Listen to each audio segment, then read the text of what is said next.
When life happens, plans need to change. Shaping Change, hosted by certified financial planner Ross Marino, is dedicated to helping financial advisors better serve their clients when life takes those unexpected turns. Welcome to the Shaping Change show. Today, I'm joined by Jamie Hopkins, Director of Retirement Research at the Carson Group and a professor at Creighton University. Jamie, welcome to the show. Hey, Ross, good to have me on, and appreciate all the time I get to spend with you, so this will be fun. I've been a fan for years, read your books, I've heard you speak, learned a lot from you, and a lot of financial planners would say the same thing. Maybe everybody doesn't know your track within the industry, so could you take the first minute and just kind of bring us up to speed of what you've done and how you've learned along the way? Yeah, and I'll try to keep it short because I am known to talk for long periods of time. But I started off as an attorney, actually in the private equity field, doing chemical company acquisition work. Interestingly enough, shifted out of there, clerked in the appellate division, and got two really nice cases that I got to work on. One being a large ERISA one, and then one of Bernie Madoff's cases. So I'm actually on the insurance side there. Ended up leaving there and kind of by ways of things, ended up spending about 7 years at the American College and went there really to help David Littell, who's one of my mentors, build the RICP, so Retirement Income Certified Professional designation. Went there, launched that with Ken Takino also at the time, and David and myself, and spent 7 years there. Ended up taking over the research center there, the program, and we had about 20,000 financial advisors who had gone through that in the 7 years I was there, which is actually more than any other program I'm aware of. It's actually more than the CFP programs during that stretch. Left there, joined Carson Group and Ron Carson as Director of Retirement Research, doing a lot of writing, and kind of shifted there a little bit, over time. I run our coaching company and the Wealth Solutions, a couple other things now. I'm managing partner, but that's kind of my career in a short period. So I guess I kind of went from an attorney to an academic, then back into the practitioner side of things, and now I just joke I'm pretty much like a middle manager somewhere out there in the world. What I appreciate about your history and also hearing you speak is that you have varied experiences, but also you see things from a different angle. It's easy for us to really be focused on, here's my view, and I'm always trying to see that in the world around me. But you do come from different angles with coaching, understanding behavioral, understanding the legal aspect. It definitely adds to how you present. So I'm going to ask a question that I know I struggle with, and I think a lot of financial planners do as well. Just had a meeting where we went over this same principle. I see net worth, I see big picture, and then I drill down and I see withdrawal rates and how much income it may generate. And I think of how the people function and what their story is. But then when the client starts talking, they see monthly income. And I may talk about something else, and then they see monthly income. Why is it that people tend to focus, regardless of their net worth, unless it's extreme high net worth, why do they focus so much on that income number? Well, because the short answer is the income number is the only thing that provides us any satisfaction day to day, right? If I have no income, I can't spend. And then if I can't spend, I can't consume. And then I don't have any enjoyment out of my consumption. And, I think that's the basic human element part, right? Like people tend to know what their take-home paycheck is, right? Like that's always something I can get pretty close to, not dollar for dollar, but pretty close. But if I tell people to tell me what their taxes are on that, they usually can't, right? They don't know that part. So they focus on the income. They're not focused on all the other pieces. And, funny enough, that's, really my first real foray into this profession of like being deeply embedded into it and committed to it came all from retirement income. And it came from my experience with my mom, which is, she didn't graduate college, ran a construction company. My dad passed away when I was 8. And so she's out here running this company, never had a, 401k pension, anything like that. I remember seeing ads on TV saying, hey, come do your income planning with us, right? Your retirement income planning. And it was just always on my mind. Like, what does somebody like my mom do who's never had any of those savings vehicles, so has no way to generate the income? And, I think for people at their core, they want to know that they can meet their expenditures, right? That's kind of the underlying piece. So they need to know what the cash flow is. And if you don't have that income and cash flow, the rest of it's meaningless. If I told you, Ross, right, like here's $25 million, but you can't touch it for 50 years, it's kind of meaningless, right? I mean, that's great that you have it. Great legacy things to your kids, but from your day to day, it really does nothing for you. Those two questions of how much income can I draw from my investments and where does it come from? After 30 years, I'm no longer surprised about it, but I have to say it took me a while to get there, that people were so fixated on that. And it's not just because they don't understand the big picture, right? So I don't think it's a knowledge issue or an experience issue. It's just like you said, it's instinctive and it's how they function. And any tips for financial planners to help communicate that to people when they're really fixated on it?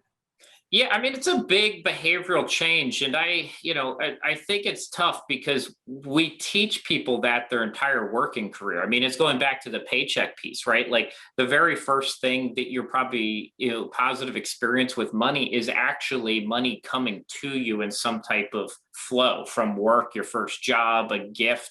Like that's most people's first money experience. So then we're saying like, hey, don't think about this, think about something. And you're like, well, I mean, that was your first experience. I can't change that. And then most of your work career, we focused on what's your income week to week, month to month, whatever it is. So it's very hard to get away from that. And, I talk about that a lot in the book, but I think for advisors, it's always meeting clients where they are. I think a lot of times this is a thing that they do in some like assessments about personal behavior, which is if you're not aligning with like your clients or your workforce, right? It's actually almost impossible to change all of them, right? Like I actually don't have control over that. So if a client's coming in and they're focused on something, how do I then change what I'm doing, modify it to work within their mental constructs so I can get them moving in the direction that we want them to move in, right? So a lot of times it's asking the question, right? Like, what can I change about what I'm doing then? So if they're coming in and they're always focused on that, how do I pivot that to the conversation I want to have with them, right? And not kind of, as you said, 30 years of doing this, not expecting a different answer the next time somebody comes in, right? You're expecting it now. And, but I think for a lot of people, I try to get away from numbers, investments, strategies in a lot of the conversations. And it's about, how are you feeling? What are you worried about? What's going on in life? And certain things I think a lot of people ask, I think we were going to get better at asking these questions. I know I'm going on a little bit here, but here's a great example, right? A lot of people, the icebreaker questions, right? Oh, how are you doing? Well, that's actually a terrible question. There's research from Harvard showing it's a terrible question. You don't get real answers, right? Things like, how are you feeling today, right?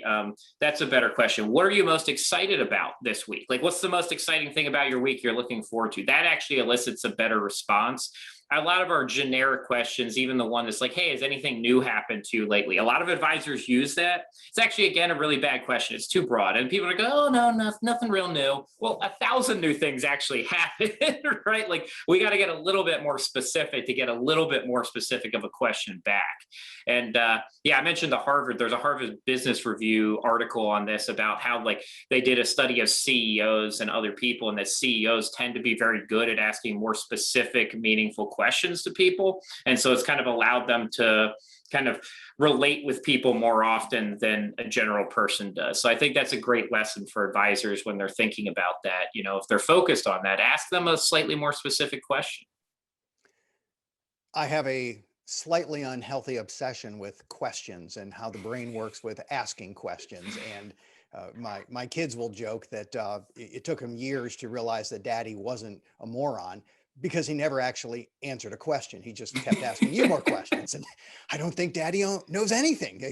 He never seems to answer anything. He's just, because I ask more questions, but of course I do answer some, but I use in our process, I have 4 steps. Steps 3 and 4 are, what are you thinking? How are you feeling? And I just have to say, I'm always, not at this point, but early on, I was always surprised at how forthcoming people were of, well, this is what's on my mind. This is what I'm concerned about. And here's how I'm feeling.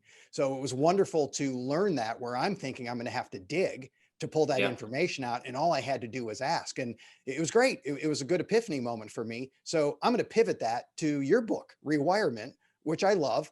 You just came out with a second edition. I'm sure, being the academic researcher that you are, you looked at some of the book and thought, you know what, got to change this, got to update that. And whoops, that doesn't seem to be the case anymore. How about you talk about some of the changes that you made in Rewirement second edition? Yeah, I've got one behind me over here too. It's harder to see, but yeah, rolled it out again, and yeah, it's funny. So that it did grow about by 80 pages. So when you say the academic version of me, yeah, I was pretty happy with the first one, but like most, I've written, what have I done? 3 textbooks, 2 ebooks for Forbes, and then this was really my first like consumer-esque book that you can actually hand out to people. And funny enough, the reason I wrote it, I remember, I think it was Tom Hagna that his resonated with me. And he basically said, "Hey, Jamie, you're doing all this speaking, you're good at it, but you need something to like hand out and sell to people in the crowd," which was the book, right? And he's like, "You need to write a book." And I was like, "All right, I'll write a book." So it took me a little while to figure out what probably over a year before I actually landed on what I felt like writing about. And so that was all kind of like early stages still of my thought process on this, right? I think at that point I had, RICP had launched. I've been teaching advisors, but I was early into my research. Maybe I was 15 or 20 publications in, and now I'm probably pushing 40 of them. So, my knowledge in the area is expanded. But the thing I actually added a lot more to the book, funny enough, is the questions. So I added questions that advisors or clients should be asking at the end of every chapter and piece, because that's what I kind of felt was missing, right? Like I was telling people a bunch of stuff, but what I wasn't doing was, kind of asking people to be a little bit more introspective on themselves. So we went in and kind of added all these questions, takeaways, and a lot more behavioral, just kind of concepts throughout the book. And I've tried to keep it away. Like I don't have index numbers really in the book, but I am talking about retirement planning and a process in the world we live in today. Well, since I wrote the first book, like Secure Act passed and CARES Act passed. And so I did go back and kind of rework the book to kind of include the pandemic issues and what happened and how that, nursing homes and how badly that impacted them, and, change people's minds perhaps on that, and some of the new tax rules and where we might be going. So those are really the big things I would say, but, a lot of more behavioral research is in there, and a lot more introspective questions went into the book, which are nice adds. I mean, the process, right, didn't really change, right? I've been running a 10 step. I made it 10. You could make it 7 if you really, really tried, but 10's a nice number. So people will gravitate to that. I mean, the process didn't change, but inside of the process, things change, right? And that's kind of what's been updated. So going well so far. It is one of those things, right? You do a book and you're like, I put all this work, I wrote 80 more pages. Did it actually get any better? And I think it did. And I've had a couple of people tell me that, but who knows? They're mostly friends. So if you read it, you can let me know if you read the first one. Did it actually get any better? Or did I spend a whole year of work to put out the second edition that's no better than the first edition? Well, as someone with the unhealthy obsession with questions, as soon as you said I added questions to the end of the chapters, even if I love the first book, I've got to go back and get book number 2, because that's how I apply it to the planner-client relationship. So I think it's awesome that you did that. One of the interactions planners often have is, what's your number, where we focus on how much do you need to save, or what's your income number. It's a great conversation starter. It's easy for clients to connect with. And especially since, this is my big takeaway, someone's first money experience was probably the budget. Here's what I make, here's what I spend. That's why it's so ingrained in them. Having a number that they can fixate on is certainly helpful. But as a financial planner, I know life happens, plans change. That means my plan is based on assumptions. One of those assumptions changes because life happened, and that's it. That number doesn't work anymore. So what would you say to financial planners of addressing that with clients on, yes, we're putting a plan together. It does include assumptions. It has a number. However, where do we go with that? Yeah, I mean, look, we kind of brought it up before. People gravitate to those types of things, and I mean, even if it's not in the financial world, we're going to gravitate to those cornerstones, that central worldview where everything else starts to spin around. And for finance, for investing, for retirement, it's often a number, right? Whether it's an income number, whether it's the magic savings number, I need $3 million. And I've written articles saying there is no magic number, right? In end of day, that's kind of meaningless. But people gravitate towards it. So, I don't try to talk people away from it because it's a goal to some degree, right? And it then encourages behavior towards that goal. Sometimes can be negative, right? I mean, I run into people who over worry about the number and not really what they can actually do because they haven't gone through the process of understanding where their income is. So I think when you get to advisors on that, right, it is taking the half step back and it's trying to work on it is trying to work on their goals. What do they want their outcomes to be? I grew up and I usually tell stories with things like this, and I've got two around this one, so I'll try to get through them fast. The first one is, right, I grew up swimming, so I use this one, and I just got lucky with this one. And I feel more and more lucky about having this experience almost every week that goes by. So I grew up in Baltimore. Michael Phelps and I are a month apart in age. And I think we maybe talked about this before. I swam with Michael for almost 15 years. And our head coach, Bob Bowman's been, I think, 4-time Olympic head coach for swimming. And, you don't realize this stuff when you're 15, that like, hey, this is amazing life experience. You need to learn from it. But looking back, I did learn a lot from it. And so, Bob was all about, setting goals and setting a process. But he is also very clear that, look, like, if we're going to, I think Michael was 12-ish when he wrote down that he wanted to be the best Olympian of all time.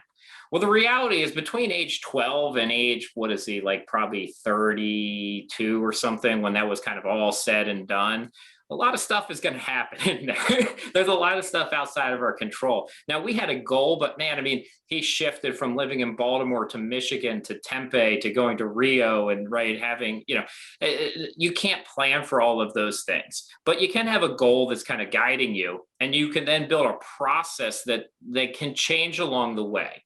Right. And that's probably the most important thing, is like you learn how to train differently. How we trained when I first started swimming wasn't the same way that we were training when I left the sport. Right. They had shifted completely. And that's okay. Right. I mean, that's the same thing. Like, if we're distributing money today in a retirement income plan, is that going to be the same way I'm going to distribute money in 15 years? No. But if I have a process that's still goal oriented, that's paying attention to it, that's shifting, that can work. And so then the more analogy of this comes from the sailing world, which I use a lot, right? Like, you can go and say, hey, I'm going to go sailing, and I don't really sail. So, I use an analogy that I don't follow, but, you get in a boat and you're looking back at the harbor, and you say, I'm going to sail over to that harbor. Okay, great. And then the wind changes direction. Well, I can't control which way the wind's going to blow or how hard the wind is going to blow. What can you control? You can control the direction of your sails, right? And then all of a sudden, right, you can either change your sails so that the new way the wind is blowing still takes you to your destination, probably just a slightly different path, or you can not change them and you can let it blow you off course into the rocks. And that's in essence what we're doing with planning, right? People have these goals, they have these magic numbers, they're frames of what they want to accomplish, but we usually have to dive deeper into what are their goals, what's their underlying, and even things, what's their underlying values. I mean, I think often advisors don't get that far down into it, but understanding the value proposition behind somebody's goals and why they have that as a goal. And then that can actually help us create a better process and get to people where they want to be. I've certainly come to realize that financial planning and making decisions is much more about direction than destination, because that end result, the goal, it may change over time. But what I'm doing now, that tells me the direction I'm heading. If I'm spending more than I make, I know that direction, not going to work out so well. If I'm spending less and saving, I know that direction, probably going to work out pretty well. So it's certainly helpful to see that. I want to talk a little bit about what we will see coming in the future, because you just mentioned about what you did maybe 10 years ago or 20 years ago. It's not the same as what you're doing today. Things change. Well, the next 10 and 20 years, there's also going to be a lot of change, but I want to do that in a separate show. So let's wrap this up. We're going to call it part 1, and we're going to come back to what can we see in the future, part 2. Is that okay? That sounds good. So it'll be kind of like Rewirement Edition 1 and Rewirement Edition 2, right? And we'll improve in the next one. I love it. And hopefully I'll come up with some more questions at the end of everything you say. So thanks for being with me for part 1, Jamie, and we'll record part 2 next. Thank you. Thank you for listening to Shaping Change with Ross Marino. This show is for general information purposes only and is not intended to provide recommendations or advice. Speak with a legal, tax, or financial advisor before making any decisions. Past performance references are historical and do not guarantee future results. Visit rlsummit.com to learn more.